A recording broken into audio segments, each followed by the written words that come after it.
Bonjour à tous, j'espère que vous allez bien. Aujourd'hui, on se retrouve pour une nouvelle recette sans cuisson. On va faire un bavarois aux fraises, une tuerie. Je me suis déjà avancée, c'est-à-dire que j'ai mixé mes petits lus. J'ai mis 200 g de biscuits, j'ai mis de la pistache concassée et j'ai mixé tout ça. Où je vais intégrer tout à l'heure le beurre fondu, j'ai mis à peu près 100 g. J'ai déjà au préalable préparé mon coulis de fraises. Je ne sais pas si vous voyez. Donc 200 g de fraises équeutées, lavées, coupées en petits morceaux avec le jus d'un citron et 200 g de sucre que j'ai mixé.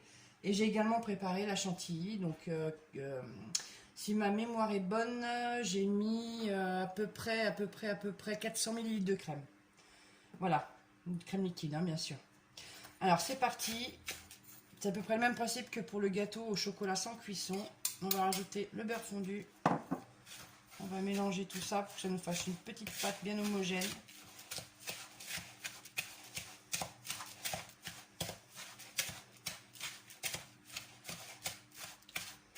Hop. Alors 600 g de beurre, c'est pas suffisant. N'hésitez pas, remettez-en un tout petit peu encore parce que c'est vrai que des fois ça c'est pas plus ou moins suffisant. Alors trop c'est pas bien parce que c'est dur. Et pas assez, c'est pas bien parce que c'est friable. Donc du coup, la pâte est pas très bonne quoi en fait. Donc voilà, là c'est pas trop mal, ça me plaît bien. Donc j'ai préparé également mon plat, hein, papier sulfure en dessous, tout le tour. Hop, le gâteau se fait en 3 étapes. Donc il y a l'étape de la pâte, l'étape de la crème et ensuite le coulis. J'ai mis un petit peu de coulis là de côté, l'équivalent d'un verre. Il vous faudra également 7 feuilles de gélatine, j'ai oublié de le préciser pour le coulis, et une de plus, puisque là j'ai gardé l'équivalent d'un verre de gélatine, de coulis pour pouvoir faire le nappage. J'ai un peu de mal aujourd'hui, je vous avoue. Un peu compliqué, puis il fait très chaud, donc du coup, on est au fourneau, c'est pas évident avec la chaleur. Donc voilà, on essaye de... Voilà, ce que j'aime pas, c'est que le truc elle est partie. Hop, on essaie de la remettre un peu, voilà. Voilà, pour le démoulage, ce sera beaucoup plus pratique. Donc on tasse un petit peu, pas trop, hein, mais il faut tasser quand même un peu. Hop, voilà.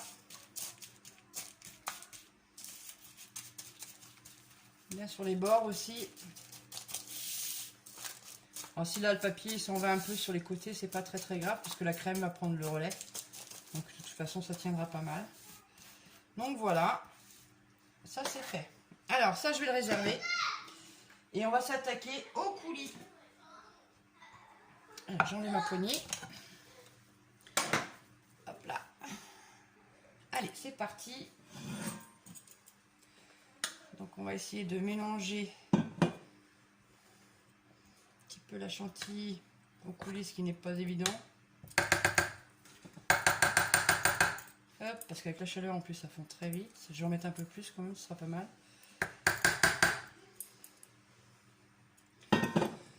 Hop.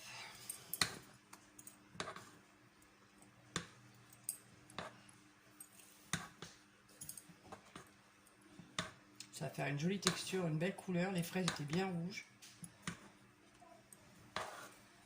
Donc on est en pleine saison, ça tombe très bien. Allez, on finit le coulis et on se retrouve, pas tout de suite. Voilà, donc j'ai changé de gamelle hein, parce que c'était pas pratique avec l'autre. Donc maintenant, une fois que la base, là, la crème est prête, on va la mettre dans le plat. Et on va mettre ça à peu près une demi-heure à 1 heure au frais. Hein. En attendant, on va préparer le coulis pour le nappage. Donc le restant de coulis de fraises. Et donc une feuille de gélatine. On va faire chauffer un petit peu hein, pour mettre la feuille de gélatine. Et ensuite, on va mettre le nappage par-dessus. On va essayer de faire ça super bien, super beau. Voilà. Je sais pas ce que vous en pensez, mais franchement, c'est très frais, c'est très bon avec la chaleur qu'il fait, c'est une tuerie. Donc on met ça au frigo une demi-heure, 1 heure, et on se retrouve pour le nappage. A tout de suite.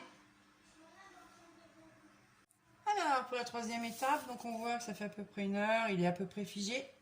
Donc on va pouvoir mettre le coulis par-dessus.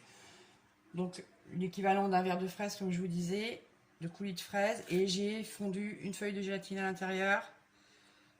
Voilà, on va mettre ça par-dessus. Voilà. On va essayer de le faire tourner un peu comme ça. Ça repart au frigo, on va dire toute la nuit. Et pour que ça soit bien figé, et on se retrouve demain pour les moulages.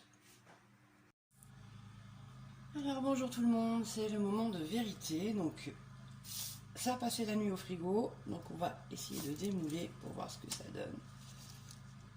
J'espère que vous avez passé une très bonne nuit. Pour ma part, c'était très chaud. Il y a un peu d'orage ce matin, donc ça fait un peu du bien.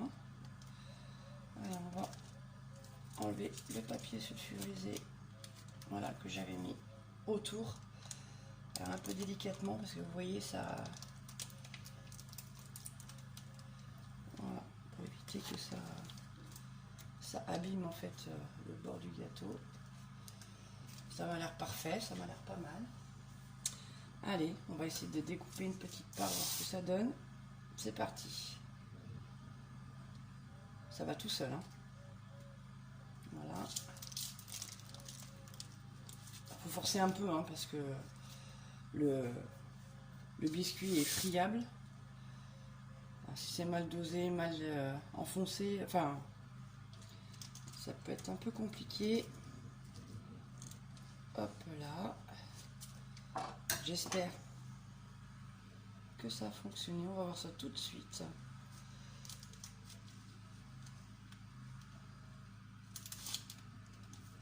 Voilà les amis. Voilà ce que ça donne. C'est super. Il se tient super bien. Et mon avis, je pense que mes gourmands vont bien se régaler. Voilà, j'espère que cette vidéo vous aura plu. Si c'est le cas, n'oubliez pas le petit pouce bleu. Laissez-moi un commentaire si vous le voulez. Et je vous dis à très vite pour une nouvelle vidéo. Au revoir, à bientôt.